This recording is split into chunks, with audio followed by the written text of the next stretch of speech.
যেভাবে লিখেছেন সেভাবে পড়ছি। প্রিয় রাসেল ভাই, ভালো আছেন নিশ্চয়ই, থাকারই কথা, কারণ আপনি সবসময় ভালো দলে। আমি সাদ্দাম হোসেন, আমি বাগেরহাট জেলার চিতলমারী উপজেলার শিবপুর গ্রাম থেকে লিখছি। আপনি ঘটনাটি পড়ে শোনালে আমি খুশি হব, কারণ আমার পক্ষে আসা সম্ভব না। আমি এখন যে ঘটনা শেয়ার করব এটি আমার এক দাদুর মুখে শোনা। আমি তার ভাষায় বলছি। এটা আজ থেকে 30-35 বছর আগের কথা। আমি সে সময় ধানের ব্যবসা করতাম।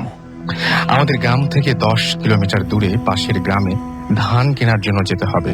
সেজন্য আগের দিন সন্ধ্যায় সব প্রস্তুতি নিয়ে রেখে দিয়েছিলাম, কারণ আমাদের আবার ধান কিনের দিনের মধ্যে ফিরে হাটে যেতে হবে। যথারীতি আমরা নৌকা নিয়ে আমাদের সকল দরকারি জিনিসপত্র নিয়ে রাত 2:30 রওনা হলাম। আমার সাথে ছিল আমার ভাতিজা এবং আমার মেয়ে। ভাতিজার বয়স 22, আমার মেয়ের বয়স 11। একটা কথা বলা দরকার, আমাদের গন্তব্যে যেতে হলে ছোট একটা বিল বা ডোবা পাড়ি দিতে হয়। আমরা বিলের মাঝখানে খাল দিয়ে নৌকা বেয়ে যাচ্ছিলাম। আমরা যাবার সময় বিলে প্রবেশ করার পর কিছু দূর যাওয়ার পর দেখলাম আমাদের মতো আরো কয়েকটি নৌকা আসছে, যারা আমাদের মতো ধানের ক্রেতা। আমি আমার ভাতিজাকে বললাম যে তাদের আগে সেখানে যেতে হবে, তাই আমরা এক প্রকার প্রতিযোগিতার মতো করে জোরে নৌকা চালাতে লাগলাম। আমরা একটু জোরে নৌকা চালানোর কারণে অনেকটা আমাদের চোখের সীমানার বাইরে সবার আগে চলে গেলাম। এই সময় রাত আনুমানিক 4টা বাজে। আমরা বোধহয় তখন 5-6 কিলোমিটার এসেছি। আমাদের যাবার পথে প্রথমে বিল, তাতে প্রচুর ধান, আর খালের পাশেই ছিল বিশাল বাগান, আর তারপর আবার ধান ক্ষেত। আমরা যখন বাগানের কাছে আসলাম তখন হঠাৎ কি যেন একটা পানিতে চুপ করে লাফ দিল। আমার ভাতিজা ভয় পেয়ে বলল, কাকা ওটা কি? আমি তখনও বুঝতে পারিনি ওটা কি ছিল। আমি একটু ভয় পেলাম। আমার মেয়েটা নৌকার মাঝে বসে পানি ছেঁচছিল। আমি তাদের অভয় দিয়ে বললাম, ওটা কিছু না, হবে হয়তো কোনো ভেজিটেজি কিছু একটা, তুই নৌকা চালা। ভাতিজা তখন ভয়ে ভয়ে নৌকা চালাতে লাগলো, কিন্তু ভয় তার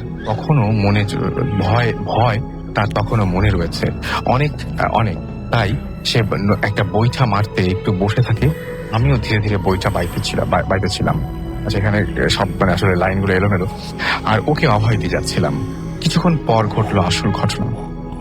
আমরা যখন বাগানটির শেষে চলে আসলাম, হঠাৎ আমাদের নৌকার গতি ধীরে ধীরে বাড়তে লাগলো।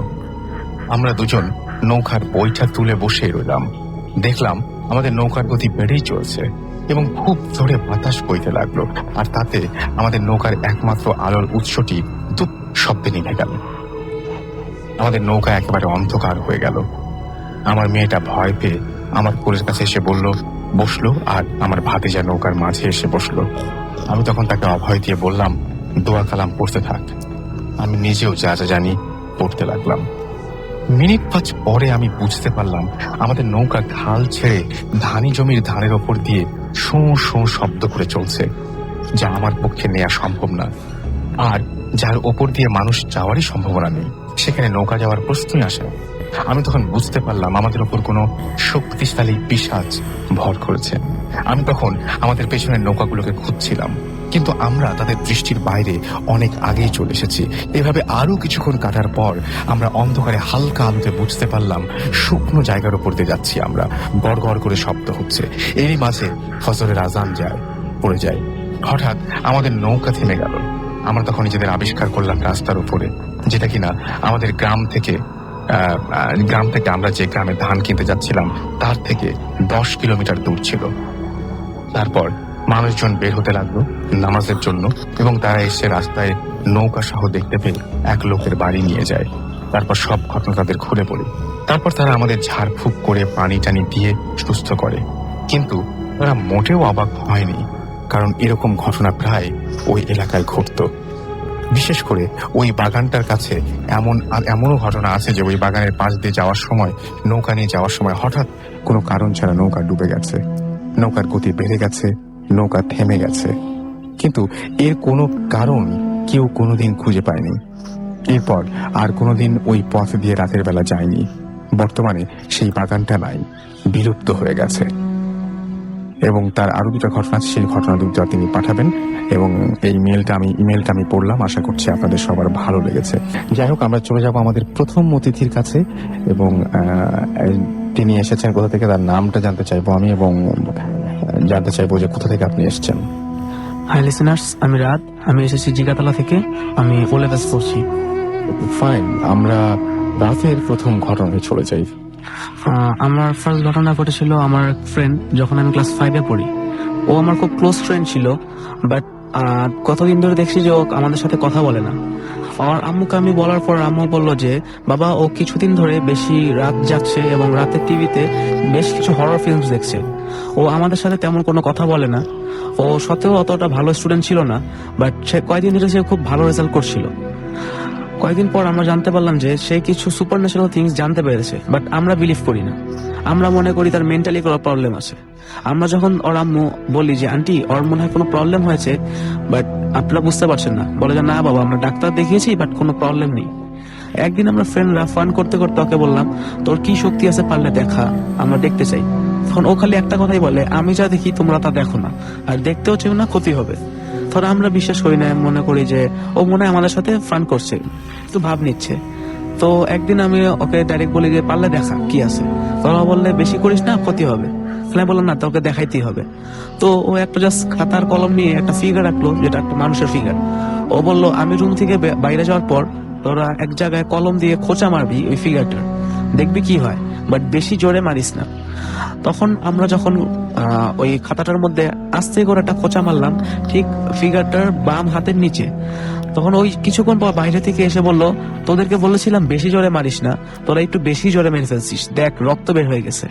দেখি ঠিক ওই ফিগারটা যেখানে খোঁচা মেরেছিলাম, ওর ঠিক ওই ওর বাম হাতের নিচ থেকে খুব রক্ত বের হচ্ছে, এবং এতই রক্ত বের হয়েছিল যে ওর স্কুলের ইউনিফর্মটা ভিজে গিয়েছিল। তারপর থেকে আমরা ওর সাথে অতটা কথা বলি না। একদিন ফান করতে করতে আমাদের এক ফ্রেন্ড, যে কি খুব মানে আমাদের মধ্যে শক্তিশালী, বাট ওই এতটা শক্তিশালী না। সো একদিন ওর সাথে ফান করতে করতে ওকে এত জোরে ধাক্কা মেরেছে যে ও অনেকখানি আশ্রে গিয়ে পড়েছে এবং 3 দিন জ্বরে ছিল। তারপরে আমরা এটা প্রিন্সিপালকে বলার পর ওকে আমাদের কাছ থেকে একটু আলাদা করে রাখে, এবং কয়েকদিন পর স্কুল ছেড়ে চলে যায়। তারপর আমার সাথে আর কোনো ঘটনা ঘটেনি। ওকে, থ্যাংক ইউ। আমরা আমাদের পরের ঘটনায় যাব। আর আপনাদের এর মাঝখানে বলে দিই যে আপনারা যারা SMS পাঠাচ্ছেন তাদেরকে অনেক অনেক ধন্যবাদ। এখনো অলরেডি দেখতে পাচ্ছি অনেক SMS চলে এসছে। SMS তো পড়া হবেই, তবে তার আগে মানে ঘটনা। এবং এখন যিনি ঘটনা বলছেন তিনি পরশ, এসেছেন জাহাঙ্গীরনগর ইউনিভার্সিটি থেকে। আমরা পরশের ঘটনায় চলে যাই। Hello listeners and hello to all of my friends, আমি পরশ। আজ আমি যে স্টোরিটা শেয়ার করব এটা অনেক আগের, আমার বাবা তার বাবার কাছ থেকে, মানে আমার দাদার কাছ থেকে শোনা একটা ঘটনা। তো আমার দাদা অনেক আগে, যখন এই দেশে এন্টারটেইনমেন্টের ব্যবস্থা সেরকম ছিল না, শুধুমাত্র যাত্রাপালা ছাড়া, তো তখন হতো যেটা, যে তাদের সময়ে একটা মানে ঘটনার স্থানগুলো আমি বলে দিই, যেহেতু সবাই জানে এটা হিস্ট্রিক্যাল একটা ব্যাকগ্রাউন্ড আছে এই ঘটনাগুলোর। এটা হচ্ছে দিনাজপুর রাজবাড়ির ঘটনা। তো ওখানকার যে রাজা ছিলেন, তৎকালীন যে রাজা ছিলেন আমার দাদার সময়কার, তো তারা করতো কি, প্রত্যেক বছরে ফসল তোলার পরে তখন একটা তারা অনুষ্ঠান করতো, সম্ভবত এটাকে রাস উৎসব বলে। তো ওই অনুষ্ঠানটায় যেটা হতো যে বিভিন্ন জায়গা থেকে অনেক নাম করা যাত্রাপালার দলরা আসতো এবং প্রায় মাসখানেকের মতো পারফর্ম করে তারপরে চলে যেত। তো যেটা বলে রাখা ভালো যে দিনাজপুরে ওই রাজবাড়িটা অনেক আগেই বানানো হয়, অনেক আগে নির্মিত হয়, বাট এটা তখন রাজবাড়ি হিসাবে পরিচিত ছিল না। এটা তখন করছিল কাশী ঠাকুর নামে একজন ব্যক্তি, বাট কোনো একজন রাজা জোর করে তার কাছ থেকে এই মহলের মতো বা রাজপ্রাসাদের মতো বাসাটা কেড়ে নেয়। নেয়ার পরে তখন তাকে যখন বের করে দেওয়া হয়, তো সেই কাশী ঠাকুর অভিশাপ দিয়ে যায়, এরকম একটা অভিশাপ দেয় যে তোমরা যারা রাজারা এখানে থাকবা তারা কেউই উত্তরাধিকার সূত্রে থাকতে পারবে না, তোমাদের কারোই কোনো সন্তান হবে না। তো হাউএভার ওখানে রাজারা বেশি দিন থাকতে পারে না, প্রায় ওখানে 13টা জেনারেশন রাজাদের আসে, কিন্তু 13টা জেনারেশন কেউই উত্তরাধিকার সূত্রে পায় না, একজন আরেকজন থেকে কেড়ে নিয়ে অথবা দখল করে আসে। এবং যেটা হয় যে তার সেই কাশী ঠাকুরের অভিশাপের মতোই কথাগুলো সত্য হয়ে যায়, যে ওই রাজাদের কারোই কোনো সন্তান হয় না। তো ওই রাজ দরবারের পাশেই ওখানে একটা পুকুর, বড় পুকুর, আগে বলা হয়েছে সুখ ঠাকুর। তো রাজা সুখদেব নামে একজন ছিলেন, ষষ্ঠ অথবা সপ্তম রাজা ছিলেন তিনি ওই রাজ দরবারের। তো উনি এই পুকুরটা খনন করেন।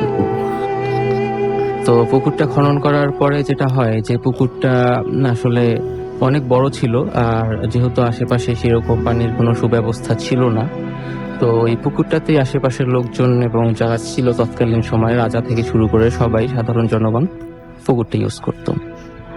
তো যেটা হয় যে এরকমই ওই সুখসাগর রাজা সুখদেবের সময় একটা যাত্রাপালা সে নিয়ে আসে।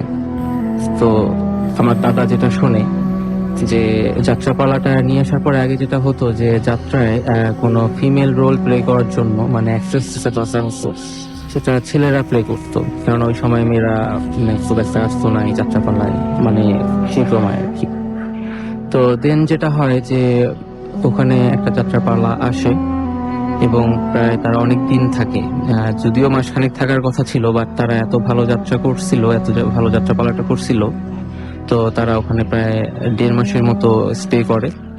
এন্ড ফাইনালি যেটা হয় যে ওখানে একজন ফিমেল রোল প্লে করতো, সে দেখতে বেশ সুন্দর ছিল এবং বলা যায় যে তাকে দেখার জন্যই অনেক দূর থেকে অনেক লোকজন আসতো আর কি।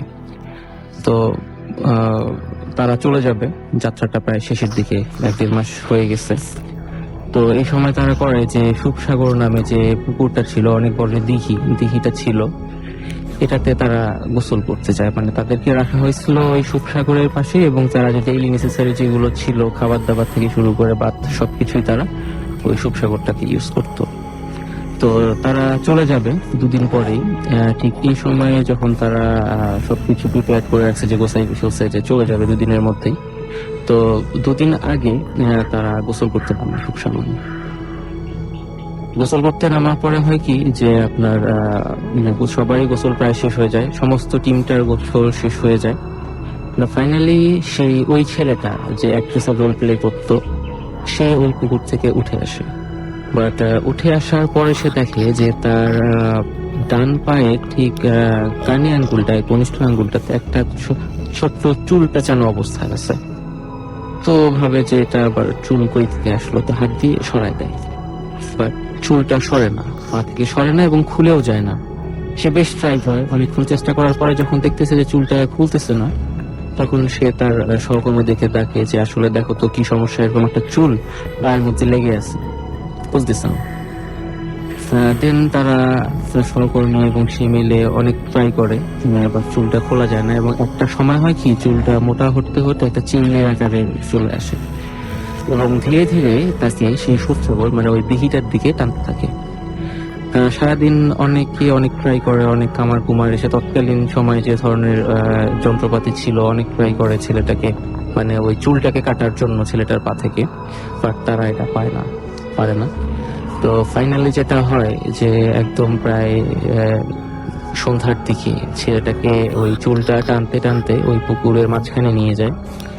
নিয়ে যাওয়ার পরে সবাই যেটা দেখে সেটা হচ্ছে ওই ছেলেটাকে জাস্ট 3 বার পানির উপরে থ্রো করা হয়, ওই পুকুরের মাঝখানে নিয়ে গিয়ে কোনো একটা পাওয়ার, সুপারন্যাচারাল পাওয়ার, তাকে 3 বার ওই পুকুর থেকে, পানির উপর থেকে হাওয়ার মধ্যে থ্রো করে। অ্যান্ড দেন ফাইনালি যে থার্ড টাইম তাকে পানির নিচে নিয়ে যায়।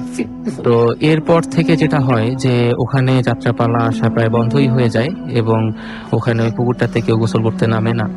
তারপর যেটা হয় ঠিক ওই সময় থেকে, ওই রাজাদের সময় থেকে আজকে এই পর্যন্ত ওই পুকুরটা বেশ হন্টেড, এবং প্রত্যেকটা বছরই কেউ না কেউ ওই পুকুরে মারা যাচ্ছেই। তো এটাই ছিল রাসেল ভাই আমার দিনাজপুরের এই ঘটনা। ওকে, অনেক ধন্যবাদ আপনাকে পরশ। এবং আমরা জানি যে আপনাদের জীবনেও এরকম অসংখ্য ঘটনা রয়েছে, এবং সেই সাথে আপনাদের এলাকায় নিশ্চয়ই এরকম ঘটনা, অনেক কিছু ঘটনা চালু আছে, যে ঘটনাগুলো আপনারা আমাদেরকে জানতে পারেন। এবং এরকম থাকে যে কোনো পুকুর নিয়ে, কোনো কুয়া নিয়ে, কোনো গাছ নিয়ে, গ্রামের কোনো মাঠ নিয়ে, বা কোনো একটা স্কুল নিয়ে, এরকম ঘটনা কিন্তু অনেক থাকে। আপনাদের আশেপাশে এরকম ঘটনা ছড়িয়ে ছিটিয়ে আছে, সেই ঘটনাগুলো যদি আপনারা চান যে সংগ্রহ করবেন বা আমাদেরকে লিখে পাঠাবেন সেই ঘটনাগুলো সংগ্রহের পর আপনারা অবশ্যই সেটা পারেন, এবং আমরা খুব মানে আনন্দের সাথেই সেই ইমেলগুলো আমরা আলাদাভাবে পড়ে শোনাতে চাই।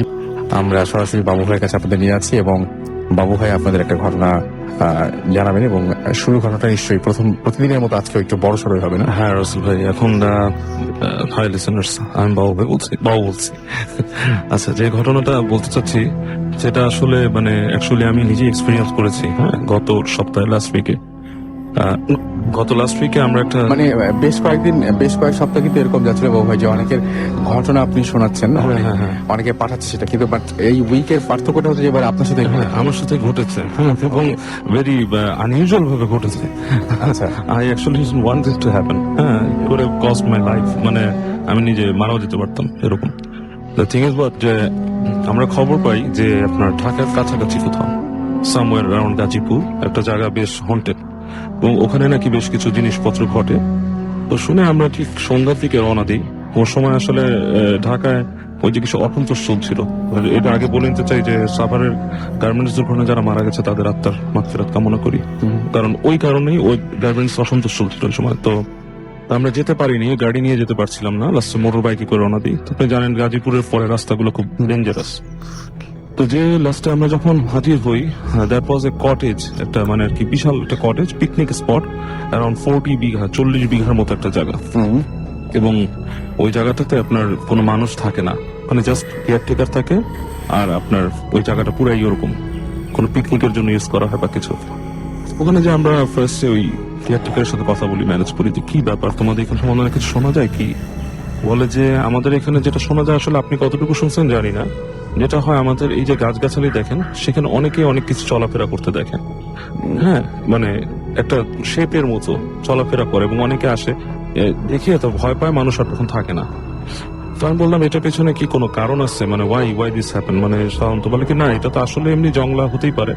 অনেক তাকে খোঁচাখুচির পর সে একটা কাহিনী বলে যে এই 2-1 বছর আগে এখানে দুটো কাপল এসে রাতের বেলা তারা ওখানে মানে স্টে করে পিকনিক করে, মানে তাদের হয়তো টাইম অফ ছিল ওই সময়, তো তারা ওখানে আসে এনজয় করার জন্য। এসে রাতের বেলা ওরা ওখানে বসেছিল, চাঁদের ছবি তুলছিল, হোয়াটএভার। তো ভোরের দিকে ওই ভদ্রলোক ওই কেয়ারটেকারকে চলে যায়, ওদেরকে রেখে চলে যায় আর কি। তো ভোরের দিকে সে একটা কল পায় মানুষের কাছ থেকে, মানুষজন আসে আর কি তার কাছে, এসে বলে যে তোমার এখানে তো সমস্যা হয়েছে, আসো। তো আসে, ও এসে দেখে যে পুকুর পাড়ে ওই লাশ শুয়ে আছে, পানিতে ভেজা সব, মানে সামহাও ওরা মানে কাপড়গুলো পানিতে ডুবে মারা গেছে ওখানে সামহাও রাতের বেলা। এনিওয়ে, এটার পিছনে হয়তো ন্যাশনাল এক্সপ্লেনেশন আছে, হয়তো পানিতে যে মারা গেছে বা কিছু। কিন্তু এরপর থেকে নাকি ঘটনাগুলো ব্যাপকভাবে হয় এখানে, এই যে হাঁটাহাঁটি। এবং যেটা কেয়ারটেকার জানালো, যেটা সে বলতে চাচ্ছিল না, পরে যেটা বললো যে তার যে রুম, সেখানে রাতের বেলা কেউ গেট নক করে ডাকে। প্রথম যেদিন নক করে তাকে ডাকছে, সে গলা শুনে বুঝতে পারেনি, মনে করছে তার বাবা। সে গেট খুলে বেরিয়েছে, বেরোতে কেউ নাই। তো দেখার পর সে হেঁটে চলে ওই ওর বাবার যে কটেজটা অনেক দূরে, সেখানে যায়, দিয়ে দেখে বাবা ঘুমাচ্ছে, কেউ নাই। তো সে খুব ভয় পেয়ে ফেরত চলে আসে, সে ঘুমায় পড়ে। এবং পরবর্তী দিনেও একইভাবে নক করে এবং তার নাম ধরে ডাকে। সে বের হয়, এবার দেখে কেউ নাই। দ্বিতীয় দিনে আর ও কোথাও যায় না, ও থেকে যায় ওখানে। এবং এরপর থেকে নাকি প্রায় এই জিনিসটা ঘটে ওর সাথে, ওখানে কেউ নক করে তাকে ডাকে।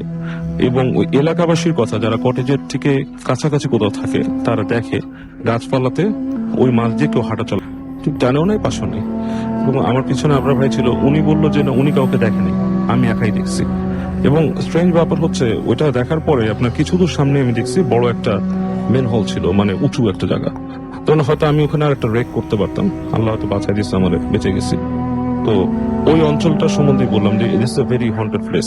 তারপর আসার পর যেটা হয়, ছবিগুলো যখন আমি বাসায় কম্পিউটারে ট্রান্সফার করি, পরে ছবির মধ্যে আমি অবাক হয়ে যে একটা ছবি গাছগাছালির মধ্যে তোলা, নো ওয়্যার নিয়ার ওয়াটার, গাছগাছালির মধ্যে একটা সাদা অবয়ব ধরা পড়ে, লাইক একটা ইলুমিনেটিং লাইট, মানে জ্বলছে এরকম কোন একটা আলো। এবং আলোটার মধ্যে আমি পুরো স্পষ্ট দেখতে পাচ্ছি, মানে আমি কেন অনেকেই দেখতে পাচ্ছি যারাই দেখছে এটা, জাস্ট লাইক একটা স্কাল, মানুষের মাথার মতো, মানে অনেকটা গরিলার মাথার মতো একটা মাথা ওই গাছগাছালির মধ্যে ধরা পড়ছে। এবং দিস ইজ ভেরি স্কেরি, এবং ওই জায়গায় আবার যাব নেক্সট ডে, দেখবো কি হয়। ওকে, থ্যাংক ইউ। আমরা প্রথম ঘটনা শুনলাম বাবুর কাছে, আমরা চলে যাচ্ছি আমাদের পরবর্তী ঘটনায়। হাই লিসনার্স, রাত ওয়ান্স এগেইন। আমি সরাসরি আমার ঘটনায় চলে যাচ্ছি। এটা আমার আব্বুর কাছ থেকে শোনা। আমার আব্বু তখন ক্লাস 6 or 7 পড়ে। আমার দাদা একজন সরকারি কর্মকর্তা, তাই তারা অফিস মানে কোয়ার্টারে থাকতো, সরকারি কোয়ার্টার। তো আগের যখন সরকারি কোয়ার্টারগুলোর ওয়াশরুমগুলো ছিল খুব বাহিরে, বিল্ডিং থেকে একটু দূরে। সো আমাদের ওইখানে দোতলায় একটা আব্বুর এক চাচি থাকতেন, যে নাকি প্রেগনেন্ট ছিলেন। সো তিনি যখন রাত্রে ওয়াশরুমে কি জন্য জানি যায়, বাট তার চিল্লাচিল্লি শুনে আব্বু এবং যে আব্বুর চাচির মানে আব্বুর কাজিন, সে দৌড়িয়ে ওয়াশরুমে যায় এবং যে দেখে যে তার অর্ধেক বডি ওয়াশরুম থেকে বাহিরে কে জানি নিয়ে যাচ্ছে, একটা আনসিন ফোর্স, একটা সুপারন্যাচারাল সামথিং। মানে আব্বু আর সে আব্বুর কাজিন তখন তারা দুজনে 2 পা ধরে টানাটানি শুরু করে, বাট আব্বু দাদা দুজনের শক্তি কুলিয়ে কোনোভাবেই পারছে না।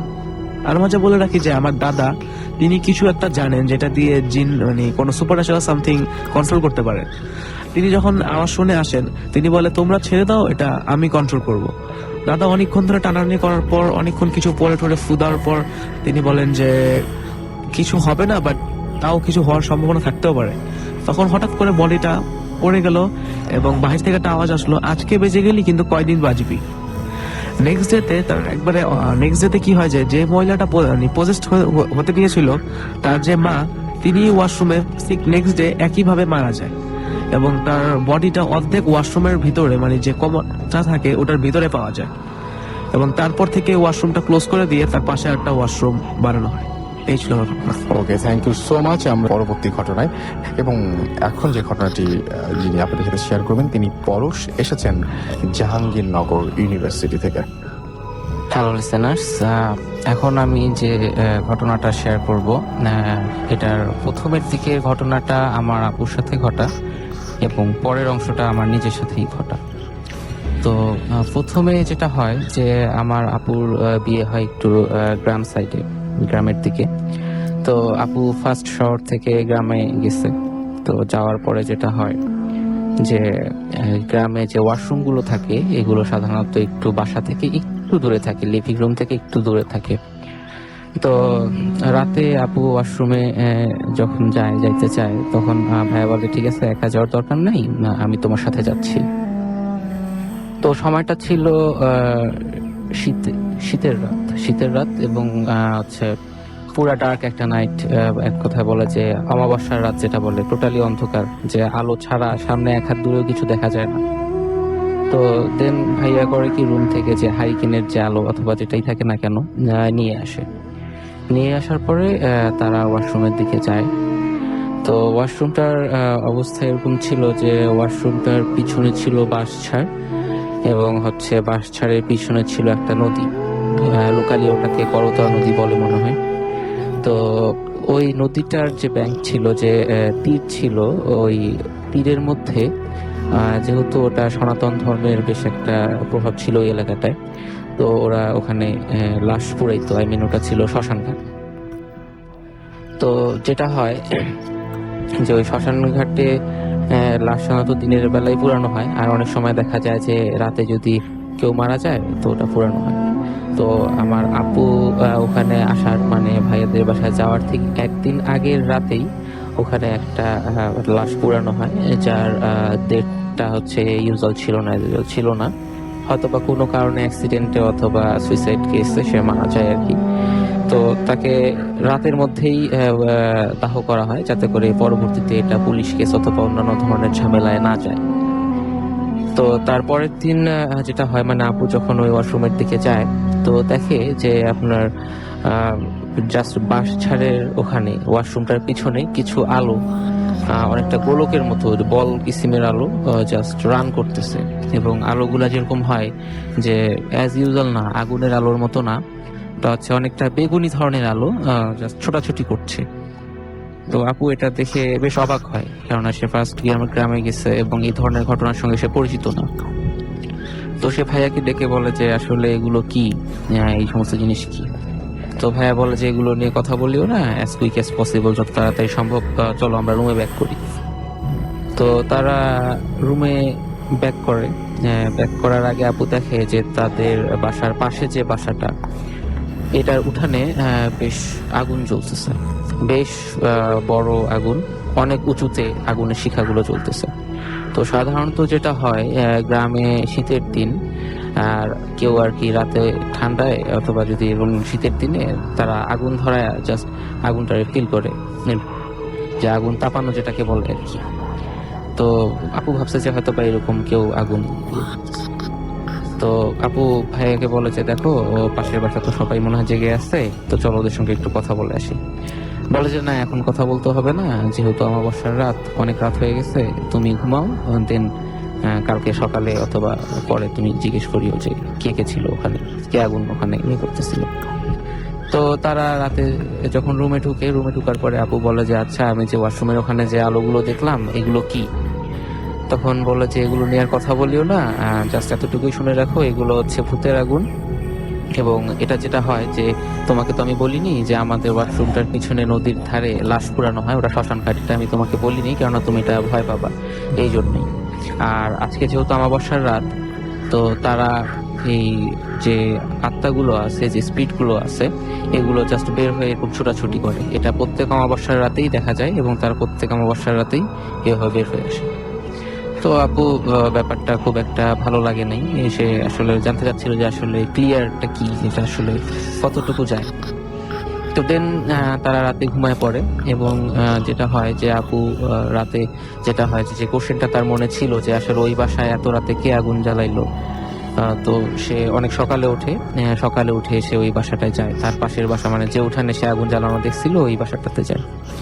গিয়ে দেখে যে তারা মানে গেট টেট বন্ধ, প্রায় সবাই ঘুমাচ্ছে। আর গ্রামের বাসায় যেটা হয় যে ম্যাক্সিমামই যেটা থাকে যে বাসাটা ওপেন থাকে, গেট এরকম থাকে না আমাদের শহরে যেরকম বাসা থাকে যে গেট দিয়ে ঢুকতে হয়, এরকম না।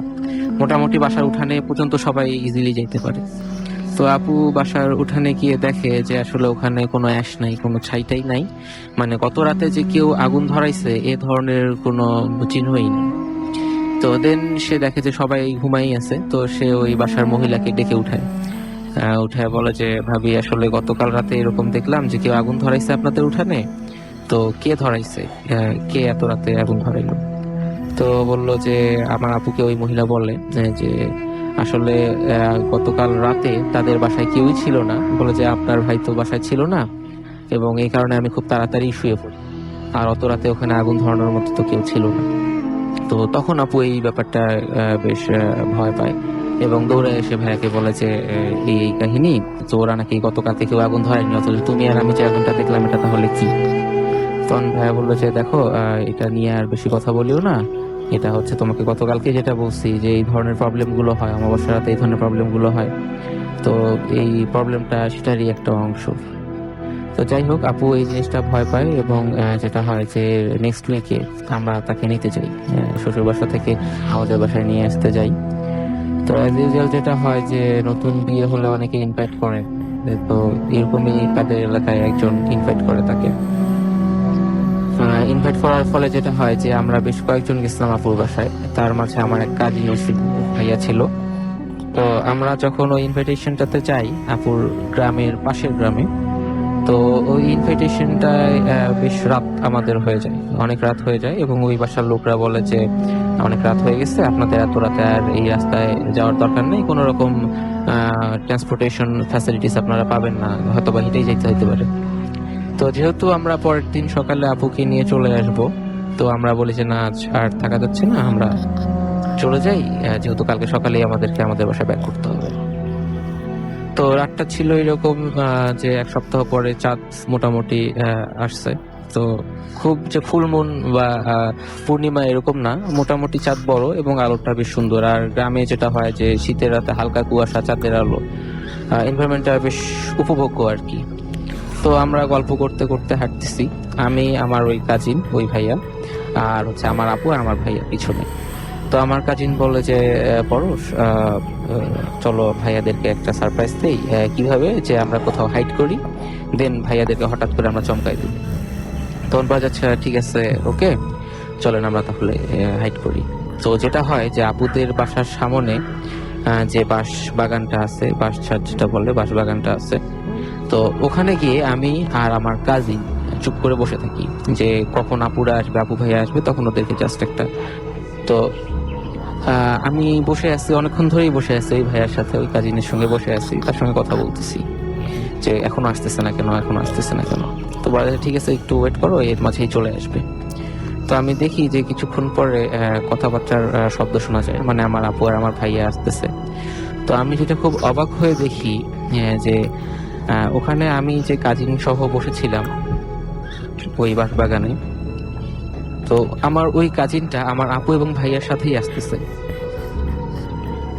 তো এই সময় আমার মনে হলো যে আসলে আমি যার সঙ্গে এই বাগানে এসে বসে থাকলাম, যে ভাইয়ার সঙ্গে কথা বলতেছি, তাহলে এ কে? যদি আপু ভাইয়ার সঙ্গেই আমার ওই কাজিনটা আসে, তাহলে আমি যার সঙ্গে বসে আছি এই বাগানে, ইনি কে? তো দেন আমি পিছনে ঘুরে তাকাই আমার ওই কাজিনের দিকে, কিন্তু দেখি যে না, ওখানে কেউ নাই। তো আমি এটাতে মানে টোটালি একটা হেপনোটাইজিং অবস্থা, আমার হাত পা মুখ কোনো কিছুই চলতেছে না। আমি যে চিৎকার করে আপুদেরকে ডাকবো অথবা দৌড় দিব, এরকম কোনো কন্ডিশনই আমার ছিল না। দেন আমি দেখলাম যে আমার আপু ভাইয়া এবং আমার ওই কাজিন হাঁটতে হাঁটতে বাসায় ঢুকে গেল। তো জানি না আমি কতক্ষণ ওখানে ওইভাবে বসেছিলাম, বাট মনে হলো বেশ কিছুক্ষণ পরে অনেক দূর থেকে কেউ আমার নামে ডাকতেছে, আমাকে নাম ধরে ডাকতেছে। তো এটা শোনার পরে তখন আমার মোটামুটি একটা সেন্স ফিরে আসে, অ্যান্ড দেন আমি এক প্রকার ক্রলিং করে হামাগুড়ি দিয়ে দৌড় দিয়ে একদম ঘেমে নিয়ে যখন আপুর বাসার উঠানে যাই, তখন আপু বলে কি রে, তুই তো এতক্ষণ ঘরের মাঝে ছিলি, এখন আবার ঘামলি কিভাবে? আমি বললাম যে না, আমি তো ঘরে ছিলাম না, আমি তো বাইরে তোমাদের বাসার সামনে বাগানে ছিলাম। বল যে না, তুই আমাদের সঙ্গেই আসছিস এবং হচ্ছে আমাদের সঙ্গে ফ্রেশ হয়ে এসে রুমে বসছিস এবং আমাদের সঙ্গে কথা বলতেছিলি। তো এই জিনিসটা আমি বুঝতে পারি না যে আসলে আপু এটা কি বললো। দেন আমি আমার ওই কাজিনকে বলি যে ভাইয়া, আপনি যে আমাকে বললেন যে এই বাগানে হাইড করতে, তো আপনি কোথায় চলে গেছেন? বলে যে না, আমি তো এইরকম কিছু বলিনি, আর তুমি তো সবসময় আমার সাথেই ছিলে, আমরা তো রাস্তায় এই গল্পটা করতে করতেই আসলাম। তাই বললাম যে না, আমি তো আপনার সাথে ছিলাম না, আমি আপনার সাথে ওই বাগানে বসেছিলাম। বল যে না, তুই আমার সাথেই ছিলি এবং একসাথে এসেই আমরা এই রুমে ঢুকছি। তো এই ঘটনাটা শোনার পরে আমি বেশ অবাক হই যে আসলে এই ঘটনাটা কি। অ্যান্ড ফাইনালি আমার যেটা হয় যে এই ঘটনাটা আমি আপু এবং ভাইয়া কাউকেই আর শেয়ার করিনি, এবং এই ঘটনার কোনো ব্যাখ্যাও আমি আজ পর্যন্ত খুঁজে পাইনি। তো এটাই হচ্ছে রাসেল ভাই। ওকে, আপনাকে অনেক ধন্যবাদ। আমরা চলে যাব আমাদের পরবর্তী ঘটনায়। আমি রাত। আমার নেক্সট যে ঘটনাটা, এটা ঘটেছিল আমার গ্রামে। যে আমার শোনা আমার চাচার কাছ থেকে, আমার গ্রামের 2-3টা বাড়ির পর একটা বাসা যেখানে নতুন একটা কাপল উঠেছে। তো কাপলের মধ্যে হচ্ছে ওয়াইফ, উনি রান্না করতে জানেন না। সো যে রান্না বান্না এগুলো সব অন্যখান থেকে আসে, তো টিফিনে করে আসে যেহেতু গ্রাম। তো টিফিন বাটির মধ্যে একদিন দেখা যাচ্ছে যে কাদা পাওয়া যাচ্ছে, যেখানে ডাল থাকার কথা ওখানে কাদা, যেখানে ভাত থাকার কথা ওখানে গোবর, মানে বজ্র পদার্থ বাসার মধ্যে ভরে যাচ্ছে। তো সরি, তারা অনেক ডিস্টার্ব হয় এগুলো নিয়ে। সো নেক্সট যেদিন হয় যে এলাকার কিছু ফ্রেন্ডস মানে এসে ওখানে বসে যে আজকে দেখবো যে আমরা কি করে। তখন ওরা খুব ফাইজলামি করতেছে যে তোরা কে আসোস, আয় আমাদের সাথে এখন ফাইজলামি কর, তোদের থেকে বেশি ফাজিল আমরা। এরকম ফাইজলামি করার পরে দেখা যাচ্ছে যে এখন ওদের সাথে ঘটনাগুলো ঘটছে। ঘটনাগুলো হচ্ছে যে তাদের শার্টের মধ্যে কাদা লাগিয়ে দিচ্ছে, তারা যেখানে বসছে ওখানে বজ্র রেখে যাচ্ছে। পাশে একটা পোল্ট্রি ফার্ম ছিল, ওই পোল্ট্রি ফার্মের যত ময়লা সব দেখা যাচ্ছে তাদের জানলা দিয়ে উড়ে আসতেছে, বাট কোনো বাতাস নেই বাইরে। এরকম ঘটার পর তারা রাতে খুব ভয় পেয়ে বাসায় থাকিনি। নেক্সট ডে কিছু হুজুর অনেক মানুষকে এনেছে, বাট তারা কোনো এগুলার ঠিক করতে পারেনি। সো হঠাৎ একদিন মানে কিছু অনেকদিন মানে ঘটনার 1 সপ্তাহ পর একটা ফকির খুব মানে বেটে করে তান্ত্রিক টাইপের, খুব ভয়ঙ্কর দেখতে, তিনি হঠাৎ করে এসে রাত্রে বললো যে আমি আজকে তোদের বাড়িতে থাকবো, তোরা কেউ থাকিস না, তোদের যে সমস্যা এটা আমি ঠিক করে দিব। তা আমাদের কাউকেই কিছু বলতে হয়নি এবং কেউ তাকে ডাকেনি, তিনি নিজে নিজেই এসে এগুলা বলা শুরু করেছে।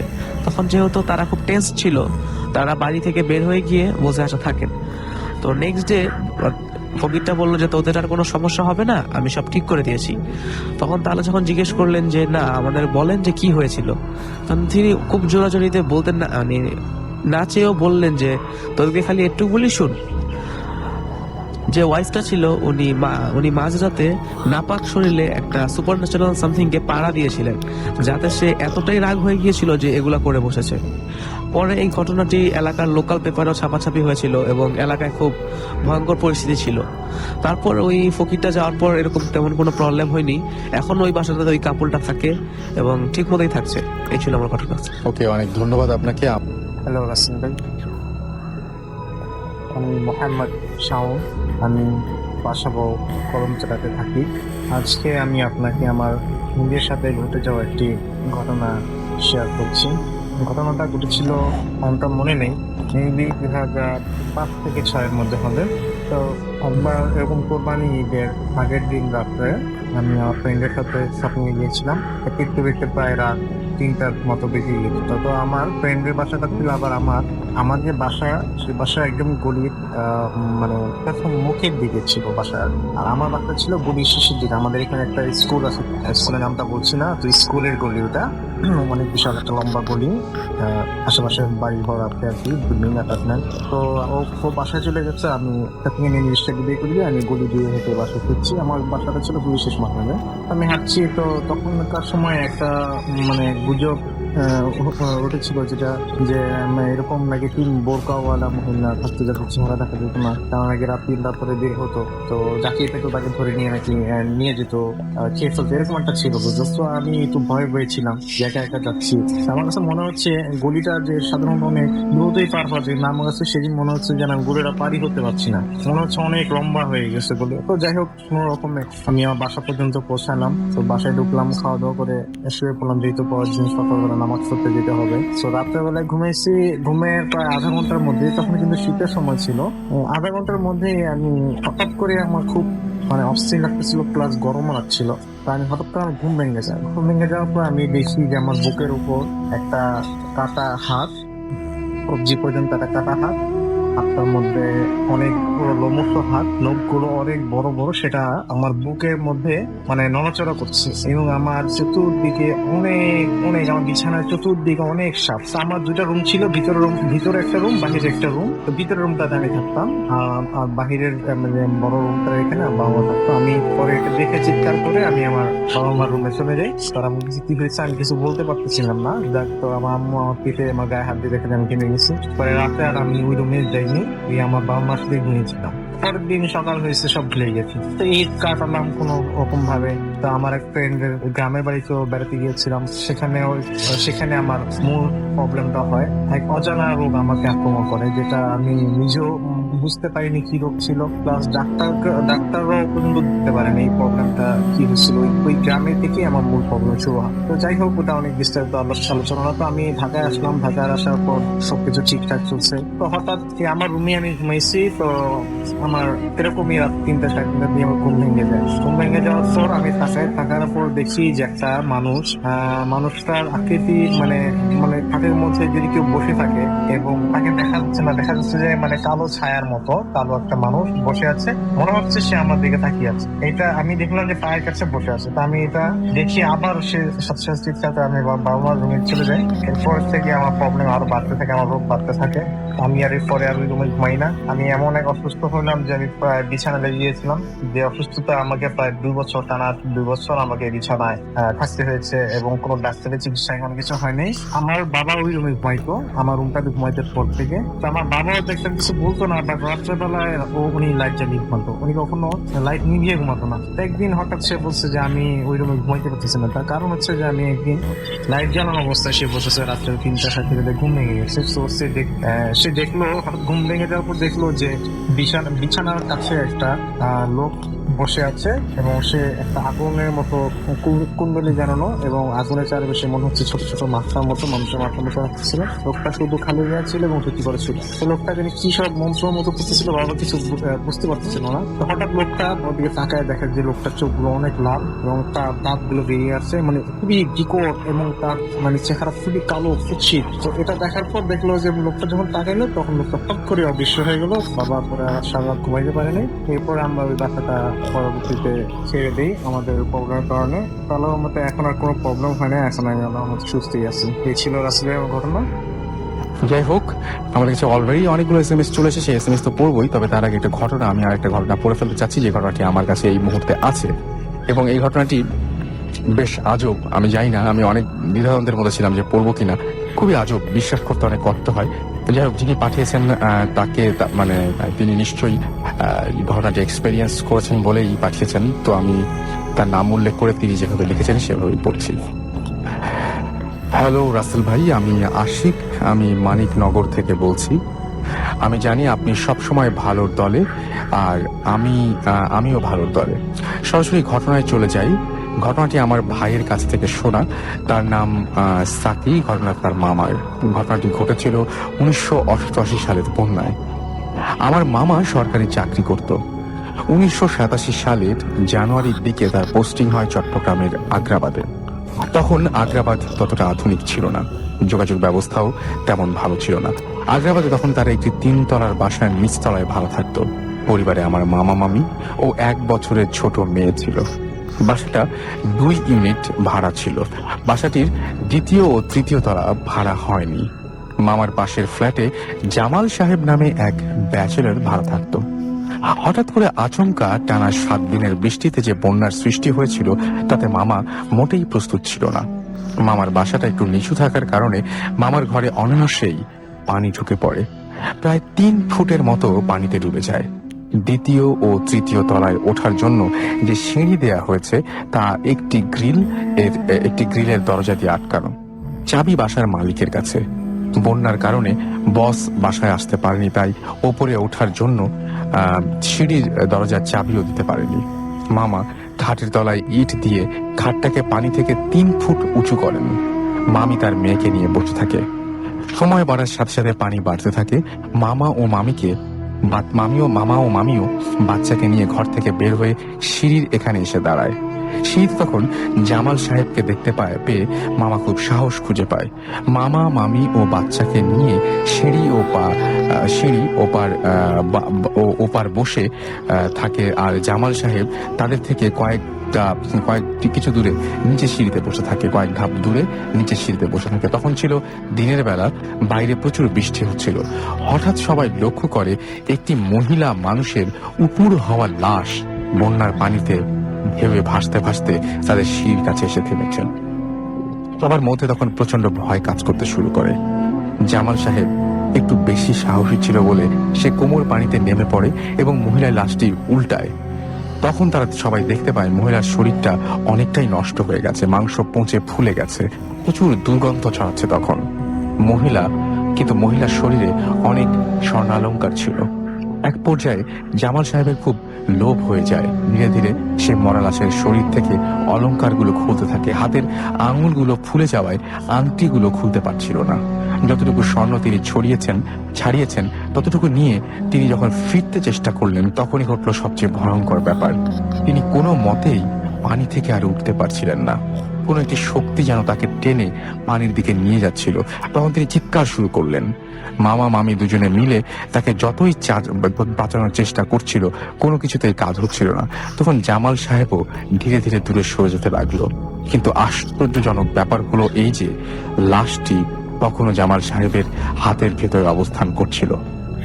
জামাল সাহেব যতই লাশটিকে ঠেলে দূরে সরানোর চেষ্টা করছিল, লাশ তার স্থান থেকে একটুও দূরে সরল না। তখন মামিও চিৎকার দিয়ে জামাল ভাই ওর গহনাগুলো ওকে দিয়ে দেন। কথা শোনার সাথে সাথে জামাল সাহেব গহনাগুলো লাশটার শরীরের ওপর রেখে দেন। তখন তিনি অনুভব করলেন তার শরীরের ওজনটা অনেক কমে গেছে। মনে হচ্ছে যে জিনিসটার তার উপর ভর করেছিল তা আর নেই। সে সাথে সাথে উপরে চলে আসেন তিনি, আর লাশটিও সেখান থেকে গায়েব হয়ে যায়। এই ছিল ঘটনা। যদি ভালো লাগে তাহলে পড়ে শোনাবেন। আমি আপনার ঘটনাটি পড়ে শোনালাম। আশা করছি যে আপনাদেরও এরকম অনেক ঘটনা রয়েছে যে ঘটনাগুলো আপনারা পাঠানোর জন্য প্রস্তুত, এবং সেই ঘটনাগুলো আমাদের পাঠিয়ে দিন boothfm@radiofutsi.fm এই অ্যাড্রেসে। চলে যাচ্ছি আমরা আমাদের পরবর্তী ঘটনায় বাবু ভাইয়ের কাছে। হ্যালো লিসেনার্স, এই ঘটনাটি আমাকে পাঠিয়েছে প্রভা, কলকাতা থেকে। বন্ধুরা চলে যাই আসলে। আচ্ছা, প্রভা তখন আপনার হাসপাতালে একটা জব নেয়, পড়াশোনা শেষ করে, মানে কলেজ লাইফ শেষ করে আর কি, হসপিটালে জব নেয়। সে আপনার নার্সিং এর উপরে চাকরি করে সেখানে একটা হাসপাতালে। তো যেটা হয় হাসপাতালে জব করতে যে প্রতিদিন সে নতুন নতুন রোগী দেখে এবং যে তার জব ছিল হচ্ছে আপনার ব্লাড ড্র করা এবং ইনজেকশন দেওয়ার। তো এটা করতে যে একদিন একটা রোগী দেখা পায় রাতের বেলা, তখন প্রায় রাত 9টা-10টা বাজে, অ্যাডমিট হয় এবং রোগী প্রচন্ড জ্বর ছিল এবং জ্বর নিয়ে রোগী ওখানে আসছে। তো সে অ্যাডমিট হয়, বয়স্ক একজন রোগী, ভদ্র মহিলা আর কি। তো ডাক্তার তার চার্টে লিখে দেয়, তাকে একটা ইনজেকশনের কথা লেখে। ইনজেকশনটা তার জ্বর রেমিশন করার জন্য প্রয়োজন আর কি, খুব হাই ফিভার ছিল মহিলার। তো ইনজেকশনটা যখন দিতে যায় দায়িত্ব পড়ে ওনার হাতে, এবং সে যখন ইনজেকশনটা দেয় তো মহিলা ওকে রিকোয়েস্ট করে যে দেখো তুমি আমাকে ইনজেকশনটা দিও না, ইনজেকশনটা দিলে আমি মারা যাব। তখন সে বলে যে না আসলে মানে এখানে তো মারা যাওয়ার ব্যাপার না, ডাক্তার দিয়েছেন আপনাকে, দেখে শুনে দিয়েছেন এবং এটা আপনাকে নিতে হবে, এটার অল্টারনেটিভ কিছু নেই এবং আমার কিছু করার নেই। আপনি যদি না বলেন আমি ডাক্তারকে বলবো, ডাক্তার একই জিনিস বলবে, নিতেই হবে। তো নিয়ে ভদ্রমহিলা বারবার না করতে থাকে, কিন্তু তাকে ওই ইনজেকশনটা সে দেয়, পোস্ট করে কেউ আসছে এবং তারপর সে ট্রামে বাসে চড়ে বাসায় পৌঁছায় আর কি। তো বাসায় পড়ে রাত্রে যখন সে ঘুমাতে যায় তখন যেটা হয়, ওর দরজার মধ্যে কে জানি নক করতে থাকে, টক টক টক টক করে দরজায় নক করে রাতের বেলা। তো দরজায় নক করার পর ও প্রথমে জিজ্ঞেস করে কে, কিন্তু কোনো উত্তর দেয় না কেউ। তো সাহস করে যায়, উঠে যে দরজা খুলে দেখে দরজার বাইরে কেউ নাই। তো এটা দেখে সে মনে করে যে হয়তো মনের ভুল বা কিছু একটা, সে আবার শুয়ে পড়ে। কিন্তু তখন থেকে ওর বাসার ওর যে রুমটা থাকতো ওটা ছিল একটা পুরানো বাসা আর কি। তো সেটার ফার্স্ট ফ্লোর এবং তার নিচে সিঁড়ি দিয়ে নামলে সেখানে একটা উঠানের মতো আছে এবং তার পাশে একটা কুয়া আছে। তো ও রাতের বেলা অনেক শব্দ শুনতে পায়, যে কুয়ার মধ্যে কেউ পানি তুলতেছে বালতি দিয়ে, এরকম কিছু শব্দ টব্দ পায়।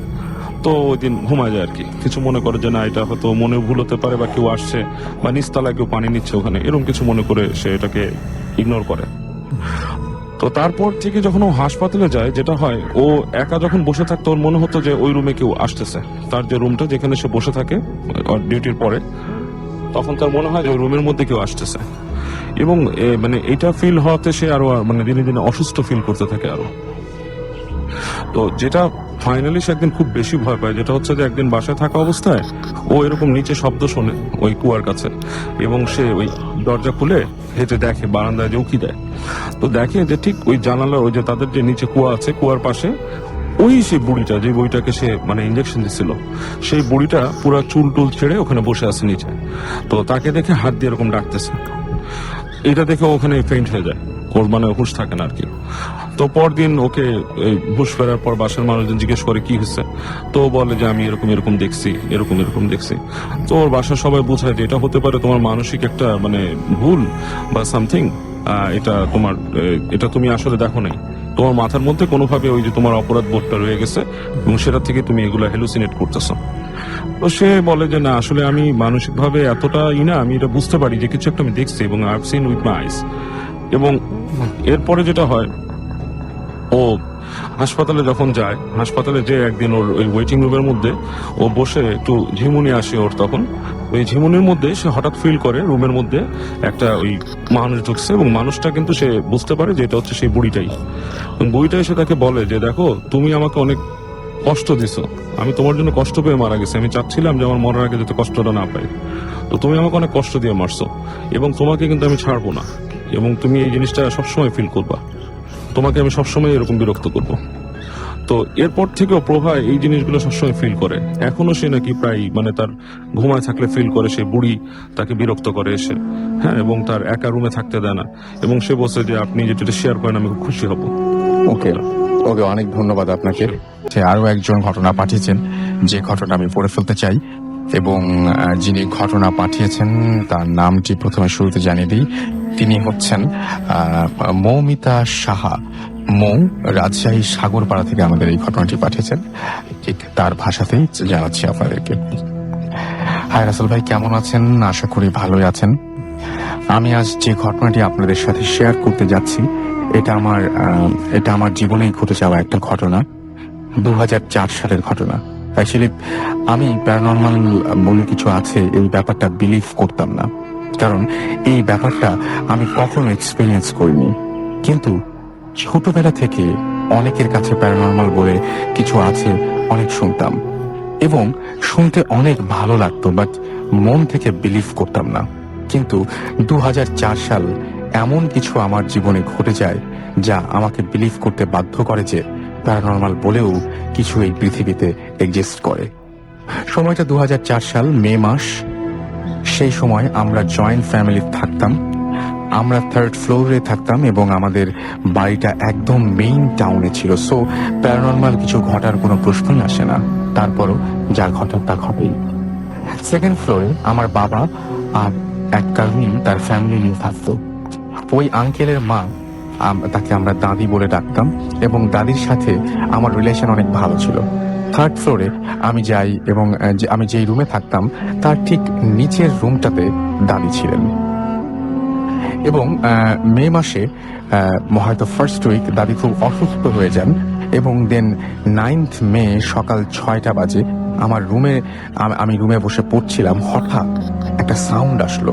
মনে হলো জানালা দিয়ে কে যেন আমাকে ডাকছে। আমি জানালার সামনে যাই, দেন হঠাৎ কান্নার শব্দ যেন, এবং শব্দটা জানি না কখন আমার কি হয়েছিল, একদম কিছু না ভেবে আমি 2nd ফ্লোরে চলে যাই এবং দেখি যে দাদি মারা গেছেন এবং সবাই কান্না করছে। সে সময় জানি না কেন আমি হঠাৎ করেই তার শরীরটাতে হাত দিয়ে দেখি ওনার পুরো শরীরটা ঠান্ডা হয়ে গেছে। সে সময় খুব ভয় পেয়েছিলাম। আমি লাইফে ফার্স্ট কোনো ডেড বডিতে টাচ করে খুব খারাপ লাগছিল, এবং খুব খারাপ লাগছিল দাদির জন্য। দেন রাতের বেলা শ্মশান থেকে সবাই ফিরলো, কেমন জানি লাগছিল সবকিছু, এবং রাতে ঘুমানোর অনেক ট্রাই করছিলাম, বাট ঘুম আসছিল না, খুব অস্থির লাগছিল। আমার বেডের ঠিক পেছনে আমার রুমের জানালা, এবং জানালাটা শুধু সেদিকেই বারবার করে আমার চোখ যাচ্ছিল, কিছুতেই ঘুম আসছিল না। 2টা বাজে, তাও একদম জাগা। হঠাৎ আমার রুমে একটা গন্ধ পাই, গন্ধটা খুব পরিচিত মনে হচ্ছিল। দেন মনে হলো এই গন্ধটা তো দাদির রুম থেকে আসতো। আমি সেই সময় খুব ভয় পেয়ে যাই। রুমে আমি আর আমার ছোট ভাই ঘুমাচ্ছিলাম। আমি আমার ছোট ভাইকে অনেক ডাকার চেষ্টা করি, কিন্তু তাকে ডাকতে পারছিলাম না। আমার হাত পা শক্ত হয়ে আসছিল, এবং হঠাৎ আমি শুনতে পাই কে যেন আমাকে ডাকছে। আমার ক্লিয়ার শুনতে পাচ্ছি আমি যে আমার নাম ধরে ডাকছে, কিন্তু আমি নড়তে পারছিলাম না। হঠাৎ বুঝতে পারলাম জানালা থেকে শব্দটা আসছে। একটু মাথাটা ঘুরে দেখলাম, এবং যা দেখলাম যে সেটা কল্পনাতীত। দেখি দাদি জানালাতে দাঁড়িয়ে আছে এবং আমাকে বলছে, গেটটা খোল, আমি ঢুকবো। তোরা আমাকে ওখানে রেখে একা চলে এসেছিস কেন? আমার ভালো লাগছে না, তোদের সাথে থাকবো। এইটা দেখে আমি পুরো জ্ঞান হারিয়ে ফেলি। পরদিন দুপুরে আমার জ্ঞান ফেরে। আমার সারা শরীরে তখন জ্বর, কথা বলতে পারছিলাম না, আমি শুধু কাঁদছিলাম, এবং আমাকে সবাই জিজ্ঞেস করছিল কি হয়েছে, বাট আমি কথা বলতে পারছিলাম না। পরে যখন আমি সব কথা খুলে বললাম, সবাই বলল ও কিছু না, হ্যালুসিনেশন হয়েছে। বাট আমি জানি সেটাতে আমি কি দেখেছিলাম, এটা কোনো হ্যালুসিনেশন নয়। এই ঘটনার পর থেকে আমার লাইফে অনেক কিছু বদলে যায়। আসলে প্যারানর্মাল বলে কিছু আছে, এইটা আমার লাইফের একটা ব্যাড এক্সপিরিয়েন্স, যা আর কোনোদিন এক্সপিরিয়েন্স করতে চাই না। আমার এই ঘটনাটি যদি আপনাদের ভালো লাগে তাহলে শেয়ার করবেন। আমি বলেছিলাম যে মৌমিতা সাহা মৌ রাজশাহী সাগরপাড়া থেকে আমাদের এই ঘটনাটি শেয়ার করেছেন, তাকে অনেক ধন্যবাদ তার ঘটনাটি পাঠানোর জন্য। আমাদের কাছে অলরেডি আরো SMS আসছে। সাদমান আমাদের SMS করেছেন পায়েল, SMS করেছেন আমাদেরকে ইমন, মিশু, সুজানা, এছাড়াও শামীম রাজশাহী থেকে SMS করেছেন, তীর্থ আমাদের SMS করেছেন ইঞ্জিনিয়ার মোহাম্মদ আরিফুজ্জামান, এবং আমাদেরকে SMS করেছেন দেখতে পাচ্ছি। এছাড়াও ইফতি, আকাশ, অনেকেই আমাদের জানতে চাচ্ছেন যে কিভাবে ঘটনা পাঠাবেন না পাঠাবেন। আমি শুধু একটা কথাই বলবো, সেটা হচ্ছে যে অবশ্যই আপনারা আপনাদের ঘটনাটি একটা একটা ওয়ার্ড ফাইলে লিখে ফেলুন, বা আপনারা সরাসরি ইমেলে গিয়ে সেখানে আপনার ইমেলের কম্পোজের যে পেজটা দেয় সেই পেজে গিয়ে আপনি সরাসরি লিখে ফেলতে পারেন। আপনি সেটা লিখে নাম, ঠিকানা এবং ফোন নাম্বার সহ আমাদের কাছে পাঠিয়ে দিন। আপনার ঘটনা যদি ভালো হয় ডেফিনেটলি সেটা সিলেক্টেড হবে, এবং আপনি হয় স্টুডিওতে আসবেন অথবা আপনার ঘটনাটি পড়ে শোনানো হবে। আমরা চলে যাচ্ছি আমাদের পরবর্তী অতিথির কাছে। আমাদের সাথে একজন নতুন আরো একজন অতিথি আছেন, আমরা তার কাছে জানবো তার ঘটনা, এবং শুরুতেই আমরা জানতে চাইবো যে আপনার নামটা কি, সবাইকে একটু বলবেন, এবং আপনি কোথা থেকে এসেছেন সবাইকে প্লিজ একটু বলবেন। আসসালামু আলাইকুম, হ্যালো লিসেনার্স, আমি সুমন বলছি। আমি এসেছি পুরান ঢাকা থেকে। তো আমার যে কাহিনীটা ছিল সেটা হচ্ছে প্রায় তো বছর পাঁচেক আগে আমি যখন নওগাঁ যাই, সেখানে এই ঘটনাটা হয়। যে ঘটনাটা এমন ছিল যে যেই ঘটনাটা হয় সেটা হচ্ছে আমার এক ফ্রেন্ডের বাবার সাথে। ঘটনা এরকম যে আমার ফ্রেন্ডের বাবা ছিলেন যে গ্রাম্য প্রধান। হ্যাঁ, তো ওই অঞ্চলটা ছিল অনেকটা হিন্দু অধ্যুষিত অঞ্চল। তো সেখানে হয় কি যে উনি যখন একদিন বাজারের জন্য যান ওখানে, তখন ঘটনাক্রমে হয় যে পাশের গ্রামে একটা মানে কি বলে সেটা, এখানে একটা ঝগড়া হয়। তো ঝগড়াটা মিট করার জন্য উনি ওখানে যান। ওখানে যাওয়ার পর দেখা গেল যে ওনার সাথে যে লোক ছিল, ওনার সাথে একজন কেয়ারটেকার ছিল, ওনাকে বললো যে ঠিক আছে, আমার যেই বাজার করা আছে ওটা তুমি নিয়ে বাড়িতে চলে যাও, আমি বিচারটা সাইডা তারপরে আমি বাড়িতে আসবো। তো ঘটনাক্রমে তো ওই কেয়ারটেকার যখন নাকি রওনা করছে, তো সবকিছুর সাথেই ছিল ওনার। তো উনি যখন যাচ্ছে, তো ওনার যে নৌকাটা রাখা ছিল ওখানে একটা নদী পড়ে, নদীটা হচ্ছে একদম মানে ছোট নদী। তো নৌকাটা ওখানে বাঁধা ছিল, বাঁধাটা এভাবে ছিল যে একটা চেন দিয়ে ওই নৌকাটার সাথে অ্যাটাচ করা, অন্য একটা গাছের সাথে অ্যাটাচ করা ছিল। তো যখন নাকি উনি এই চেনটা খুইলা নৌকাটা নিয়ে বাসাইতে চায়, তখন একটু মাটির উপরে ছিল নৌকাটা। মাটির উপরে যখন ছিল তখন উনি একটু ধাক্কা দিয়া মানে পানিতে বাসাইতে চাইছিল, যে বাসায় তারপরে উঠা যাবে। কিন্তু আনফর্চুনেটলি যখন নাকি উনি ধাক্কা দেয়, তখন ঘটনাক্রমে নৌকাটা একটু চলে যায় সামনে, হাত থেকে ফসকে একটু সামনে চলে যায়। তো উনি আর নৌকাটা হাতে ধরতে পারে না, যার কারণে উঠতেও পারে না। তখন উনি ওয়েট করে যে হ্যাঁ কিছুটা মানে স্রোত ছিল, তো ওটা পর্যায়ক্রমে বেশি যাচ্ছিল সামনের দিকে। তো উনি না পারতেছে ওটা ধইরা সামনে আইনা তারপরে উঠা যাবে। তো সেই কারণেই উনি মানে সাইড দিয়ে হাঁটা শুরু করছিলেন। তো এভাবেই হাঁটতে হাঁটতে যখন নাকি উনি হাঁটতেছিলেন, নৌকাটা আর পাড়ে বিটতেছে না, যে উনি উঠবেন কি উঠবেন না, মানে পাড়েই বিটতেছিল না। তারপর ওটা যথাক্রমে হেঁটেই যাচ্ছিল। তো এখানে হঠাৎ করে দেখা গেল যে নৌকাটা ভাসতে ভাসতে অনেক দূর চলে যায়। হ্যাঁ, যাওয়ার পর দেখা গেল যে সামনে একটা টার্নিং পয়েন্ট, দ্যাট মিনস হচ্ছে মানে নৌকাটা মানে নদীটা একটু ক্রস করছে। তো ক্রস করার পরে উনি যখন মানে অন্তত ড্যাম শিওর হয়েছে যে নৌকাটা এবার হয়তো কিছুটা বেরোবে, কিন্তু আনফর্চুনেটলি দেখা গেল যে নৌকাটা এই পারে না ভিড়া, ওই পারে গিয়ে মানে একটা পাড়ে গিয়ে আটকে রয়েছে, যেই পাড়টাতে ছিল একটা বিশাল একটা তাল গাছ ছিল। তো উনি উপায়ন্তর না দেখিয়ে তো ডিসাইড করলো যে নৌকাটা ওখানে তো মাল টাল সবকিছু আছে, যে বাজার থেকে চা কিনলো। তো উনি উপায়ন্তর না দেখিয়ে বলছে ঠিক আছে, আমি 7টায় ওপারে যাই, তারপর নৌকাটাতে উঠবো, ওঠার পর তারপর বাড়িতে যাব। তো যথারীতি উনি সাঁতার কাইটটা যখন ওই পারে যায়, দেখা গেল যে নৌকাটা যেখানে ছিল সেটার আগেই তো বললাম যে ওখানে একটা তাল গাছ ছিল, যে তাল গাছে একটা লোক বসা, অদ্ভুত আকৃতির একটা লোক বসা, মাথায় অনেকটা আল্লাহ খোল্লা ছিল। তো উনি ওই নৌকাটার রশিটা ধরে টানতেছে, ওনার দিকে টানতেছে ওই লোকটা। তখন উনি অবাক হয়ে যায় যে এত রাতে এখানে কি থাকবে নৌকার জন্য। তখন উনি আস্তে আস্তে করে সামনে আসতে, মানে নৌকাটা যখন সামনে টানতে থাকে, তখন ওই লোকটা যাওয়ার পর তো যখন নাকি অনেকটা মানে কাছাকাছি চলে আসে ওই লোকটার, তখন যখন নাকি বলতেছে যে মানে একটু ফিরে তাকাইতে চাইছিল যে লোকটার দিকে আসলে ফেসটা কেমন, তখন তাকায় উনি আসলে সত্যিকার অর্থে ওই মুহূর্তটার জন্য উনি প্রস্তুত ছিলেন না। উনি একদম মানে হঠাৎ করে বিমোরের মতো হয়ে গেছেন, যে ফেসটাতে এত ভয়ঙ্কর একটা ফেস উনি দেখবেন ভাবতে পারেন না। তখন যেহেতু উনি পার হয়ে গেছেন, আর ওখানে মানে গ্রাম্য মেট্রোপথের বেশি দূর ডিস্টেন্স ছিল না যে এখানে বাড়িঘর থাকবে বা এই টাইপের, তো উনি একদম মানে অনেক সামনে মানে লোকালয় যেখানে, ওখানে পাশাপাশি একটা মেট্রোপথ ছিল, ওখানে গিয়ে জাস্ট ফিট হয়ে যান। তারপর এভাবেই থাকেন। সকালবেলা ওনাকে মানে গ্রামের কিছু লোক আবিষ্কার করেন যে অচেতন অবস্থায় ওখানে পড়ে রয়েছেন। ওকে, অনেক ধন্যবাদ আপনাকে। যাই হোক, আমরা যারা ঘটনা শুনছেন তাদেরকে জিজ্ঞেস করতে চাই, আপনার কি সত্যি কোনো গন্ধ পাচ্ছেন? একটু খেয়াল রাখবেন যে কোনো গন্ধ পান কিনা। আজকের ঘটনাগুলো অনেকে লিখছেন ভয় পাচ্ছেন, এবং সেই সাথে অনেকে যদি একটু আগে একটা গন্ধের ঘটনা বললাম যে হঠাৎ করে একটা সুবাস পাওয়া যায়, যে মানুষটি চলে গেছে সেই মানুষের ব্যবহার করা কোনো সুগন্ধির গন্ধ আপনিও পেতে পারেন হয়তো।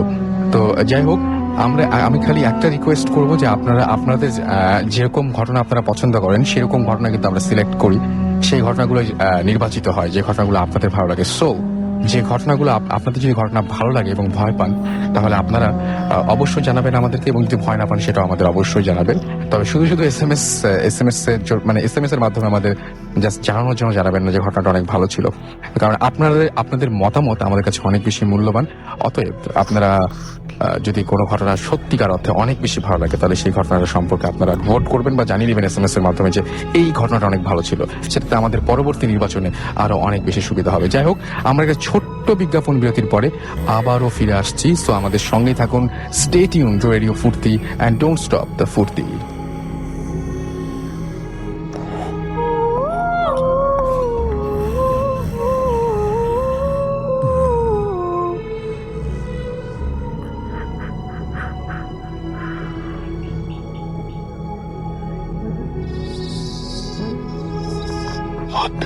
FM haunted by Airtel.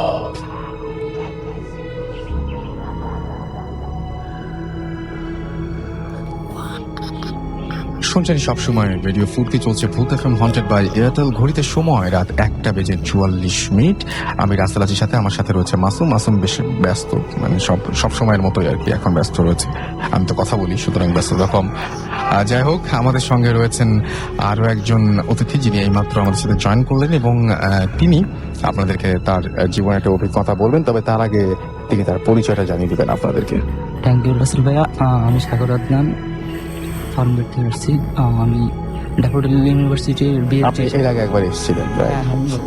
BSD ঢাকাতে ত্রিপলি সেকেন্ড সেমিস্টার করতে। ওকে। তো আমার যে ঘটনাটা, ওটা গত পয়লা বৈশাখের ঘটনাটা ছিল যে আমরা ফ্রেন্ডরা পয়লা বৈশাখ মানে মেলা থেকে ফিরতেছিলাম রাত্রে। তো আমাদের ওই এলাকায় গ্রামের ভিতর দিয়ে, পাশের গ্রামের ভিতর দিয়ে আসার সময় রাস্তার একটা মোড়ে আমি যখন মানে বাইক ড্রাইভ আমি করতেছিলাম, যখন ইউটার্ন নেই তখন দেখি রাস্তার ঠিক ডান পাশ থেকে দুইজন লম্বা করে লোক এবং আলখাল্লা পরা পাঞ্জাবি টাইপের, ওনারা দুইজন মিলে একজনকে টেনে রাস্তার ডান পাশ থেকে ঠিক বাম পাশে নিয়ে যাচ্ছে। তো এটা দেখে আমি মানে হঠাৎ করে, যেহেতু ড্রাইভ করতেছিলাম, হঠাৎ চোখের সামনে আসে, হঠাৎ ব্রেক করে কোনো রকম আমি কন্ট্রোলে আসি। তারপর যখন ব্রেক করি তখন আমার ফ্রেন্ডরা জিজ্ঞাসা করতেছিল কিভাবে সাগর এমন করতেছিস। আমি বললাম যে আসলে এই ব্যাপার, সামনে দিয়া এইরকম একটা ঘটনা ঘটছে। তো ওরা বললো দেখ হয়তো আন্তাজি কিছু ভয় দেখাইতেছিস। বললাম না ভাই, সিরিয়াসলি এটা আমি মিথ্যে বলতেছিলাম।